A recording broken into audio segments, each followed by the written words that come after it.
News 28 मराठीमध्ये आपले स्वागत आहे। आजच्या मोठ्या बातम्यांबद्दल बोलूया। छत्रपती शिवाजी महाराज महसूल समाधान शिबिरास उत्स्फूर्त प्रतिसाद। सांगली जिल्ह्यातील खानापूर तालुक्यात आज विटा शहरामध्ये महसूल विभागाच्या वतीने आयोजित करण्यात आलेल्या छत्रपती शिवाजी महाराज महसूल समाधान शिबिर अभियानाला नागरिकांचा उत्स्फूर्त प्रतिसाद लाभला। जिल्हाधिकारी कार्यालय सांगली यांच्या मार्गदर्शनाखाली मंडळ विटा येथे या विशेष शिबिराचे आयोजन करण्यात आले होते। या शिबिरामध्ये महसूल विभागासह विविध शासकीय विभागांच्या सेवा नागरिकांना एकाच ठिकाणी उपलब्ध करून देण्यात आल्या। फेरफार प्रकरणे निकाली काढणे, उत्पन्न व जात प्रमाणपत्र, पीक पाहणी, आधार दुरुस्ती, आरोग्य योजनांची नोंदणी तसेच विविध शासकीय योजनांचा लाभ यांसारख्या सेवांचा या शिबिरात समावेश करण्यात आला होता। या शिबिराला खानापूर तालुक्याचे तहसीलदार श्री योगेश्वर टोंपे, नायब तहसीलदार श्री विजय साळुंखे, विटा नगरपरिषदेचे मुख्याधिकारी श्री विक्रम पाटील, खानापूर विधानसभा मतदारसंघाचे आमदार श्री सुहास बाबर, उपनगराध्यक्ष श्री अमोलदादा बाबर, नगराध्यक्ष सौ काजल मेत्रे तसेच विटा नगरपालिकेचे नगरसेवक आणि विविध विभागांचे वरिष्ठ अधिकारी उपस्थित होते।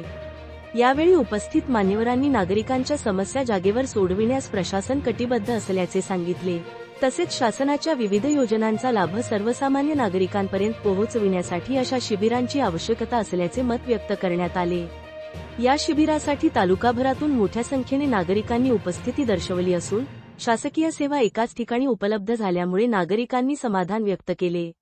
इंडिया न्यूज 28 पुणे विभाग प्रमुख दिलीप गायकवाडची रिपोर्ट।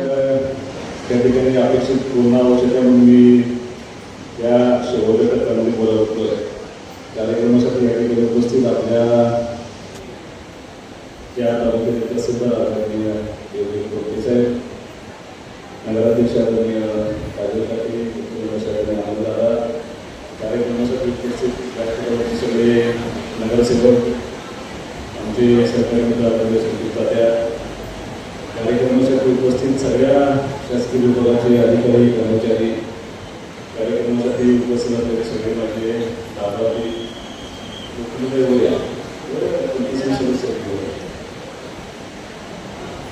गीतेश्वर आणि आज परिसरातल्या मंडळाचे सगळे लाभार्थी बंधू एकनाथ शिंदे साहेब जेव्हा मुख्यमंत्री होते त्यावेळेला त्यांनी शासन आपल्या दारी नावाचं एक अभियान सुरू केलं होतं आणि महाराष्ट्रामध्ये खूप मोठ्या संख्येनं ज्यावेळेला शासन आपल्या दारी योजनेमधून त्यावेळेला लाभ देण्याचा प्रयत्न केला होता आणि आता या नव्या सरकारमध्ये आदरणीय मुख्यमंत्री देवेंद्र फडणवीस साहेब, आदरणीय मुख्यमंत्री एकनाथ शिंदे साहेब, आदरणीय मुख्यमंत्री सुमित्रा काकी पवार आणि सर्वांचं कौतुक केलं पाहिजे की महसूल मंत्री आदरणीय बावनकुळे साहेब, आमचे राज्यमंत्री आदरणीय योगेश साहेब। मला असं वाटतं की या विधानसभेच्या 16 वर्षाच्या कार्यकाळामध्ये सगळ्यात जास्त जो निर्णय कोणी घेतले असते तर ते महसूल मंत्र्यांनी महसूल विभागानं या 16 वर्ष काळामध्ये निर्णय घेतला की आज ज्या सगळ्या योजना तुमच्यासमोर मांडतोय एले करण्यासंदर्भामध्ये काही निर्णय घेतले असतील, स्वातंत्र्य निर्णय असतील,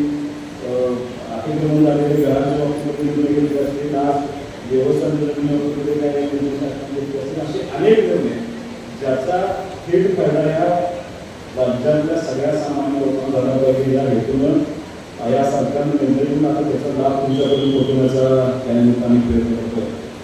मला असं वाटतं की या 13 कार्यक्रमांच्या माध्यमातून किमान 10,000 लोकांना आपण लाभ तहसीलदार साहेब दिले असणार पण यावेळी प्रत्येक त्या जिल्ह्याच्या ठिकाणी 700-800 लाभार्थी ठिकाणी येतात आणि त्यांचा लाभ देण्याचा प्रयत्न होतो। हे सरळ करत असताना एक गोष्ट अशी मला निदर्शनास आली की ज्यावेळेला आम्ही लाभ देतो किंवा हे शिबिर जेव्हा असेल त्याला आमचे कर्मचारी तिथले अधिकारी त्या गावामध्ये त्या मंडळामध्ये जाऊन काही प्राथमिक शुल्कमध्ये ग्रामपंचायतमध्ये बसून जाहीर करतात की असं शिबिर आहे आणि मग त्या येणाऱ्या लाभार्थ्यांची कागदपत्र आपण गोळा करतो त्यांना लाभ करतो अत्यंत कमी प्रमाणामध्ये इथं सुद्धा डायरेक्ट लोक येतात त्यांचा लाभ केल्याशिवाय आपल्याला देत आहे। त्याला पर्याय म्हणून आम्ही असं मी जे उपयोग यासाठी होतो आम्ही असा निर्णय घेतला तर हा शेवट पहिल्या टप्प्यामध्ये संपल्यानंतर तहसीलदार साहेब प्रांत आम्ही सगळे एकत्र बसल्यानंतर असा निर्णय झाला की हे अभियान या कारखान्याच्या माध्यमातून जेवढे लाभ आपण मंडळाच्या ठिकाणी देतो तेवढे लाभ आपण प्रत्येक गावात जाऊन द्यायचा आहे. हा निर्णय आपल्या लोकांना इथं बोलण्यापेक्षा जेवढे लाभ या योजने या माध्यमातून आपण देतोय त्या सगळ्या योजनांच्या लागणारी आवश्यक कागदपत्रांची यादी त्या गावातल्या प्रत्येक ग्रामपंचायतीमध्ये देऊन आणि ज्या दिवशी एकत्रितपणे जाणार आहे त्यावेळेला त्या गावातले किमान 200 लाभार्थी तिथे यावे आणि त्यांना लाभ जागेवरती कसा देता येईल यासाठी पुढच्या अभियान 2 मध्ये आपण सुरुवात करतोय. माझी तुम्हाला विनंती आहे की पुढच्या आठवड्यामध्ये कुठलेही प्रायोगिक तत्वावर आपण बोलतोय राज्यामध्ये राज्यात कुठेही हा प्रयोग नाही. एक छोटं गाव निवडा आणि आजच त्या गावामध्ये तुम्ही सुचलेल्या नीट साहेबांशी बोलतो आणि आपल्याला गाव निहाय आपण हे सगळे लाभ घेऊन त्या लोकांपर्यंत पोहोचू. आणि सीओ साहेबांना माझी विनंती आहे, नगरसेवकांना माझी विनंती आहे, तुमचे काय नाही तुमचं सेपरेट आहे शहरात होता आणि तुमच्या काय योजना असतील किंवा तहसीलदारांच्या आमच्या दुसऱ्या काही योजना असतील त्या योजनांची मुख्य जसं आम्ही गाव निहाय जातो तसं तुम्ही वॉर्ड निहाय जा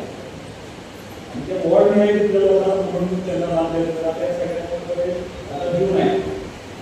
काल दहावी बारावीचे निकाल झाले. आता ऍडमिशन संदर्भामध्ये लागणारे दाखले तुमची कागदपत्र त्या विषयावरती आपण आता बोलू शकतो. तर मला असं वाटतं की परत जूनमध्ये आम्ही तहसीलदार साहेबांना फोन करायला आम्ही बरोबर परत काय तुम्ही लागणार परत सर्व लावणार या मुलांना ऍडमिशन त्याच्यापेक्षा आतापासून जर आपण सुरुवात केली तर भविष्यातला पुढचा रोड तुमचा गावात जाऊन आपण लाभ देण्याचा निर्णय करूया अशी माझी तुम्हाला विनंती. शेवटी असं आहे समाजकारण राजकारण करत असताना महत्वाचं काय असतं मी 2000 तुम्हाला या ठिकाणी सांगणार की तसं साहेबांना एक मेसेज जातो तो मेसेज घ्या बाबा घेतला नाही पण ऍडमिशन संदर्भामध्ये लागणाऱ्या कागदपत्रामध्ये दाखले जेव्हा एखादं आमच्या सेक्टरमध्ये जाऊन